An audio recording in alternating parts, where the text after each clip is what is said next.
శ్రీమాత్రే నమః. జై గురు దత్తాత్రేయ నమః.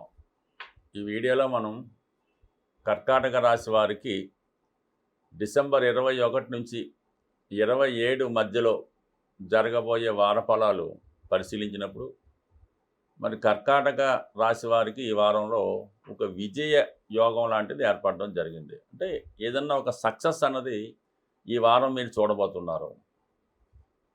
మీకు ఒక ఉద్యోగ ప్రయత్నంలో ఒక ఇంటర్వ్యూకి వెళ్ళినా, దీర్ఘకాలికంగా ఉన్నటువంటి కోర్టు సమస్య అయినా 100కి 100 పాళ్ళు ఈ సమయంలో పరిష్కారం అవ్వడం జరుగుతూ ఉంటుంది.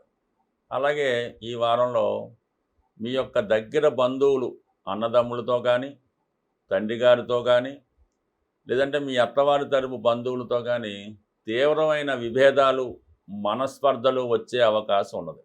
అయితే అవి మీకు అనుకూలంగానే మారడం జరుగుతూ ఉంటుంది. అంటే మీ యొక్క వాదనలో నిజాయితీ ఉండడం వల్ల అది అవతల వాళ్ళు ఎంత ఇబ్బంది పెట్టినా చివరికి మీకే విజయం లభిస్తుంది. మీకు రావాల్సినది ఏదైనా ఉంటే అది మీకు కంపల్సరీగా ఈ సమయంలో వచ్చి తీరే అవకాశం ఎక్కువగా కనబడుతుందన్నమాట.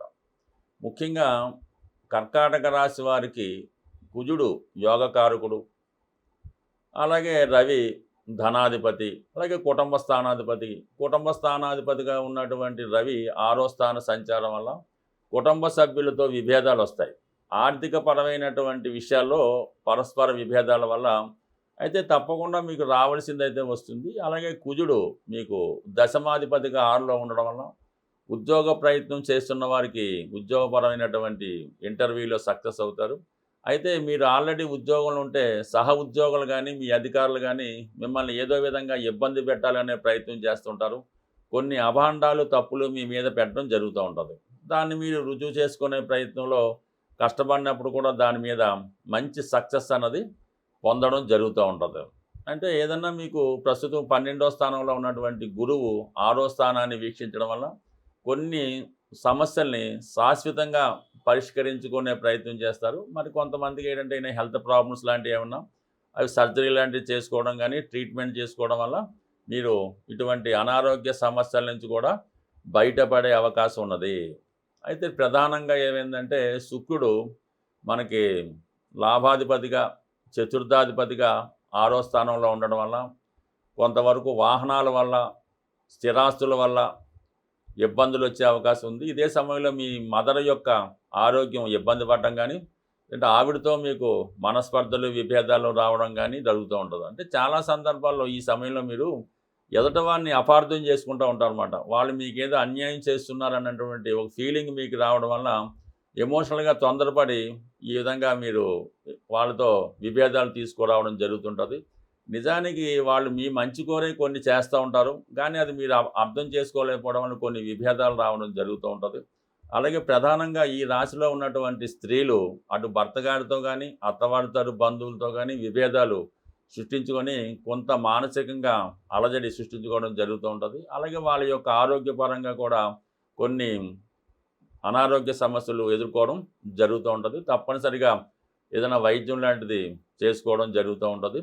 బట్ ఏదైనప్పుడు కూడా మీ వ్యక్తిగత వ్యవహారాల్లో, మీ సొంత వ్యవహారాల్లో ఇతరులు జోక్యం చేసుకోవడం వల్ల అది వాళ్ళకు అనుకూలంగా మార్చుకుంటారు తప్ప మీకు ఫేవర్ చేసే ఉద్దేశం ఉండదు. కాబట్టి సాధ్యమైనంత వరకు మీ యొక్క సమస్యల్ని, అది కుటుంబ సమస్య అయినా, ఆర్థిక సమస్య అయినా మీకు మీరే పరిష్కరించుకునే ప్రయత్నం చేయండి. ఇది మీ కుటుంబ సభ్యులు మాత్రమే ఇన్వాల్వ్ అయ్యేలా చూడండి తప్ప బయట వారికి అవకాశం ఉండడం వల్ల టోటల్గా ఇబ్బంది పడే అవకాశం ఉంది. బట్ ఏదైనా గురుగ్రహం యొక్క దృష్టి ఎంత పెద్ద సమస్య అయినా మిమ్మల్ని సాల్వ్ చేస్తూ ఉంటుంది. అలాగే 5వ స్థానంలో బుధగ్రహం అవడం వల్ల ఈ స్పెక్యులేషను, షేర్ మార్కెట్టు, జోదం, పేకాట అటువంటి విషయాలకి ఈ వారం అంతా చాలా దూరంగా ఉంటే మంచిది. చిన్న చిన్న ఆలోచనలు, పెద్ద పెద్ద ఆలోచనలు, ఈ విధంగా డబ్బు సంపాదించాలని మనసు బాగా ఇబ్బంది పెడుతుంటుంది. ఎట్టి పరిస్థితుల్లో కూడా ఈజీ మనీకి అయితే టెంప్ట్ పడద్దు. దానివల్ల చాలా వరకు నష్టపోయే అవకాశం ఉంది. కాబట్టి బట్ ఏదైనా ఈ వారం ఈ కుటుంబ విషయాలు, ఆర్థిక విషయాలు చాలా జాగ్రత్తగా ఉండవలసి వస్తుంది. అయితే కొత్త ఉద్యోగ ప్రయత్నాలు మాత్రం చాలా వరకు ఫలించే అవకాశం ఉంటుంది. సాధారణంగా మనం ఈ గోచార ఫలితాలు, అలాగే మనం నక్షత్రాన్ని బట్టి జరుగుతున్నటువంటి దశలు, అంతర్దశలు, అలాగే గోచారం, ఇవన్నీ కూడా ఎంత అనుకూలంగా ఉన్నప్పటికీ కూడా ఒకసారి ఈ జాతకుడికి అనుకూలమైనటువంటి ఫలితాలు రావడం జరగదు.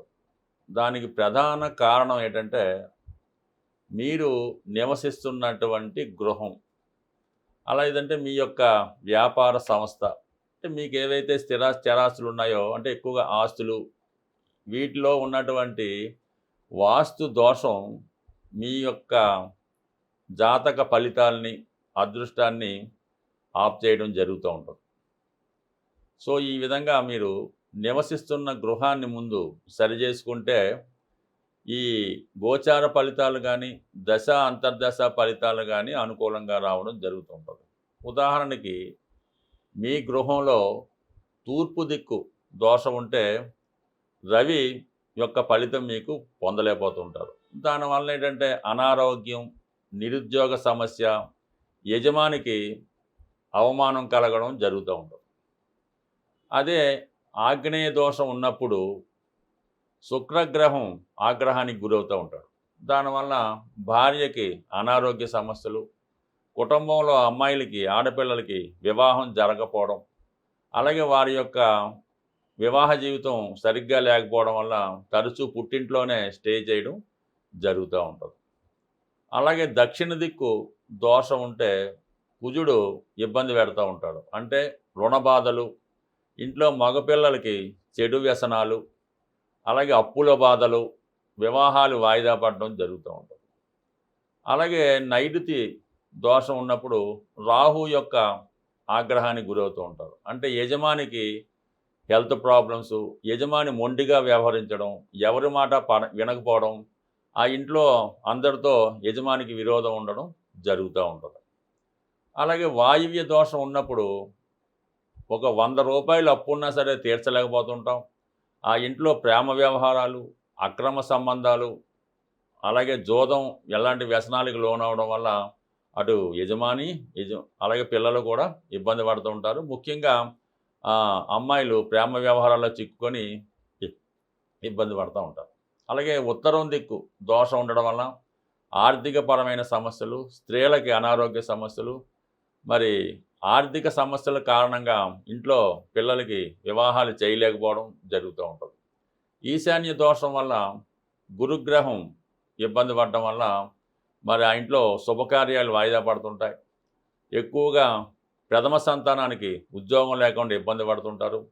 ఎక్కువగా నిరుద్యోగులు ఉంటారు. సంపాదన ఒకలే ఉంటే 10 మంది వాళ్ళ మీద ఆధారపడడం జరుగుతుంటుంది. ఎప్పుడూ ఆర్థికపరమైన సమస్య ఏదో ఒక ఆనయాలతో రావడం జరుగుతూ ఉంటుంది. అంటే ఈ విధంగా 8 దిక్కులు మరి జాతకుడి మీద ప్రభావం చూపుతూ ఉంటుంది. ఇందులో ఈశాన్యం అన్నది ప్రథమ సంతానం మీద, ఆగ్నేయం అన్నది ద్వితీయ సంతానం మీద, వాయువ్యం అన్నది తృతీయ సంతానం మీద, యజమాని నైరుతి మీద ఈ విధంగా ఇబ్బందులు ఉంటుంటాయి.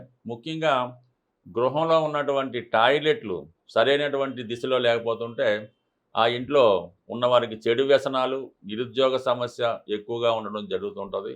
ప్రధానంగా ఎవరైనా జీవితంలో మీకు వచ్చినటువంటి గోచారం కానీ, దశలు కానీ అనుకూలంగా ఉన్నా కూడా జాతకం ఫలించలేదంటే కంపల్సరీగా ముందు మీ యొక్క గృహ సంబంధించిన వాస్తు సరి చేసుకొని తర్వాత చిన్న చిన్న పరిహారాలు చేసుకుంటే ఏ గ్రహం ఇబ్బంది ఉంటే ఆ గ్రహాన్ని ఇంప్రూవ్ చేసుకుంటే ఆటోమేటిక్గా మనకు ఆ ఫలితం రావడం జరుగుతుంటుంది. చిన్న రెమెడీతో పెద్ద ఫలితాన్ని సాధించవచ్చు. ఏదైనా మీ జీవితం మీద మీకు శ్రద్ధ ఉన్నప్పుడు, ఆ సిద్ధాంతం మీదో ఆ జ్యోతిష్కుడి మీద మీకు నమ్మకం ఉంటే పరిపూర్ణంగా మనశుద్ధిగా మీరు ఆయన్ని సంప్రదించి మీరు ఫలితాలు ఇలాగా పరిహారాలు చేయించుకొని వాస్తును కూడా సరి చేయించుకుంటే ఏదో ₹1,00,00,000, ₹1,00,000తో పోయేదానికి ఒక 10,000 ఖర్చు పెట్టుకుంటే, ఒక ₹1000 ఖర్చు పెట్టుకుంటే మీ సమస్య సింపుల్గా తీరిపోయే అవకాశం ఉంటుంది. స్వస్తి.